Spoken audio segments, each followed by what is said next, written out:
जय हिंद दोस्तों, आपका MS चौहान। आप देख रहे हैं अपना फैविज्ञान चैनल। एक हमारे सब्सक्राइबर BS जामखंडी जी का क्वेश्चन था कि वॉशिंग के वक्त कुछ कपड़े जो डैमेज हो जाते हैं यानी कट जाते हैं तो उसको रिपेयर कैसे किया जाए। तो रिपेयर करने का सबसे अच्छा तरीका होता है कि उसको रफ़ू किया जाए निडल से, या इसकी एक कंघी आती है, कंघी से भी कर सकते हैं। छोटे कट है तो कंघी से कर सकते हैं।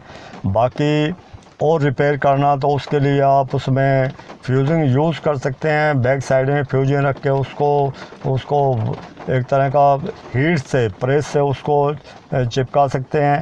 तो ये इस टाइप के कुछ होते। बाकी ये डिपेंड करता है कपड़े का, जो हमारा इसके जो बनावट होती है उसके ऊपर ज़्यादा डिपेंड करता है, क्योंकि ज़रूर नहीं है कि हम सिर्फ कपड़े की क्लीनिंग के बारे में सीखें। हमें काफ़ी कुछ सीखने का एक अनुभव होना चाहिए, और सीखने के लिए हमें कोई ये नहीं कि कहीं से कोई प्रशिक्षण लेनी पड़ेगी। हमारे पास जैसे जैसे प्रॉब्लम होती है वैसे वैसे हम उसको निदान भी निकालते हैं। तो उसके लिए आप, क्योंकि जब क्वेश्चन आपके पास होते हैं तो आंसर मिल ही जाते हैं। सबसे बड़ी बात है क्वेश्चन मिलना, कि क्वेश्चन मिलेंगे तो उसका आंसर आप ढूंढेंगे और आंसर आपको मिल भी जाएगा।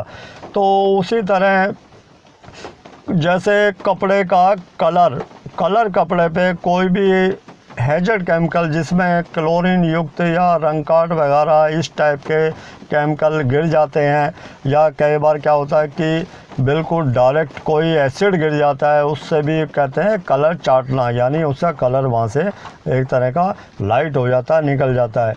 तो इस टाइप का जो कपड़े छोटा मोटा दाग है तो उसको तो हम रिपेयर कर लेते हैं। ज़्यादा बड़े दाग को अगर ये चाहोगे कि आप रिपेयर करें तो आपको उसके विषय में नॉलेज होनी चाहिए, टचिंग की नॉलेज। टचिंग फैब्रिक पेंट दुनिया भर के हैं, जो कि पिडलाइट कंपनी के भी हैं, जो कि आप उसको एक बार कपड़े पे लगाएंगे तो कपड़े का बाकी कलर हाइपोब्लिस से निकल जाएगा, लेकिन वो नहीं निकलेगा। ये एक फेविकोल बेस होता है, तो आप ये कर सकते हैं। बाकी इतना कोई मुश्किल नहीं होती ये चीज़ें, कि जब प्रॉब्लम आती है, अगर मान लो कोई कपड़ा हमारा कढ़ाई वाला है, एम्ब्रॉयडरी वाला कपड़ा है, और वो कहीं से डैमेज हो जाता है, तो हमें ये देखना है कि जो उसके ऊपर जो फ्लावर बने हुए हैं, जो भी बूटियाँ बनी हुई हैं, उस टाइप की भी बना सकते हैं उसके ऊपर हम। बाकी जो भी चीज़ें हैं बिल्कुल परफेक्ट करके रखें, क्योंकि एक जब भी कोई ऐसी प्रॉब्लम, क्योंकि कोई भी मान लो एक गाड़ी है, गाड़ी अगर मान लो आपके घर में खड़ी हुई है या शोरूम में खड़ी है तो वो डैमेज नहीं होगी। जब गाड़ी कोई भी वाहन रोड पे निकलेगा तो स्वाभाविक है कि कहीं ना कहीं वो टच होगा। तो उसी तरह कपड़े को जो पहनने वाला या रिपेयर करने वाला, क्लीन करने वाला जब ऐसा होता है तभी इसे प्रॉब्लम आती है। बाकी वैसे तो नहीं है। कोई कपड़ा अगर मान लो कहीं अलमारी के अंदर रखा हुआ है या अटैची में रखा तो ख़राब नहीं होगा, लेकिन ख़राब वो भी हो जाते हैं ज़्यादा टाइम तक कपड़ों को आप रखेंगे, उसको हवा नहीं लगाएंगे, उसको रोशनी नहीं लगाएंगे, यानी सूरज की किरणें जहाँ तक नहीं पहुँचेंगी तो कपड़ा हमारा कई बार तय बनी कई साल की साड़ियाँ रखी होती हैं और वो उनमें एक तरह का लाइटपन आ जाता है, उसमें एक तरह का निशान पड़ जाते हैं जो कि एक तरह परमानेंट हो जाते हैं। अच्छा, ज़्यादा लाइट पड़ना भी कई बार देखा होगा कि जो शॉपकीपर होते हैं उनके पास कपड़े रखे होते हैं, तो जहाँ पे डायरेक्ट लाइट जाती है, जहाँ सूरज की लाइट ना हो, वैसे लाइट जाने से भी कपड़े का जो कलर है वो फेड होना शुरू हो जाता है, वहाँ से वाइटनेस आ जाती है ज़्यादा लंबे टाइम तक कोई चीज़ रखी रहे तो उसके विषय में हमें क्या है कि सबसे पहले ऐसी कोई प्रॉब्लम होती है तो सबसे पहले हम उसको न्यूट्रल करते हैं एसिटिक एसिड से, यानी सिरके के तेजाब से उसको न्यूट्रल करते हैं। तो जो चीज़ वापस आनी होती है उसमें चांस होते हैं कि 50% वो रिपेयर हो जाती है, लेकिन कई बार ज़्यादा कलर निकल जाता है तो वो रिपेयर होना मुश्किल है। तो उसके लिए हम फिर उस बोम, यानी जो कलर को उठाने वाला जो केमिकल होता है, यानी उसको और डार्क करने वाला होता है केमिकल, उसमें कलर इन्हेंसर वगैरह यूज़ करते हैं, यानी जिसको सिलिकॉन बेस होता है। आप सिलिकॉन भी कर सकते हैं, सिलिकॉन अलग होता है, शॉर्पनर अलग होता है।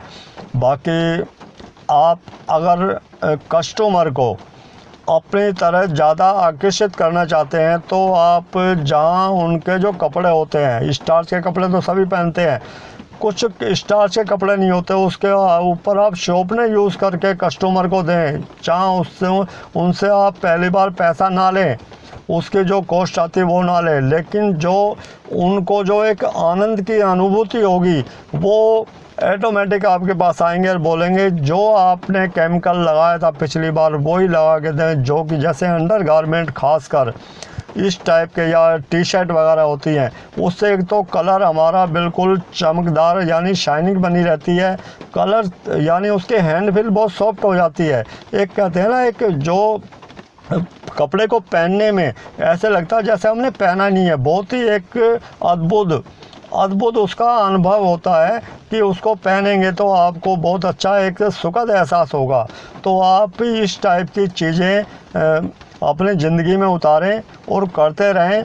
उसमें दो चीज़ें होती हैं, सिलिकॉन जो ट्रांसपेरेंट होता है, पारदर्शी, और उसमें जो शॉर्पनर होता है वो एक पेस्ट टाइप होता है, वाइट कपड़ों के लिए अलग होता है और रंगीन कपड़ों के लिए अलग होता है। कुछ ऑल पर्पस के लिए होते हैं, उसमें आप सिलिकॉन भी होते हैं ऑल पर्पस के लिए, वाइट पे भी यूज़ कर सकते हैं और उसको कलर पे भी यूज़ कर सकते हैं। तो इस टाइप की जो चीज़ें हैं आप अपने जीवन के अंदर उतारें, और क्योंकि आपको ये देख के चलना है कि मैं जो भी काम कर रहा हूँ बिल्कुल परफेक्ट करूँ, और उससे अगर मेरा कस्टमर खुश है, उसको अगर कहते हैं एडवर्टाइजमेंट, और वो एक कस्टमर 10 लोगों को बताएगा, 10 लोग 100 लोगों को बताएंगे, तो एडवर्टाइजमेंट आपकी तभी होगी। बाकी बात रह जाती है कि उसकी कॉस्टिंग की, ज़्यादा कॉस्ट ज़्यादा नहीं होती। बाकी ये सोच की बात होती है कि आदमी जो कहते हैं ना बूंद बूंद करके, जो थोड़ा थोड़ा करके कमाता है वो लंबे टाइम तक चलता है। बाकी जो ये सोचता है कि एकदम मैं चाहूँ कि मैं करोड़पति बन जाऊँ, तो वहाँ थोड़ा मुश्किल हो जाता है कि थोड़ा अपनी जो सोच है उसको चेंज करना पड़ेगा, माइंडसेट को थोड़ा अलग हटाना पड़ेगा।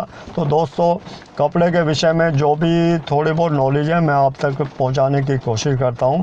बाकी कपड़े के विषय में कोई भी आपका क्वेश्चन हो आप मुझसे शेयर कर सकते हैं। कोरोना वायरस से आप सजग रहें, सावधान रहें, आप सुरक्षित हैं तो हमारा घर परिवार, गली मोहल्ला, गांव, शहर, यहाँ तक कि देश सुरक्षित है। मिलते हैं दोस्तों ब्रेक के बाद। जय हिंद, जय भारत।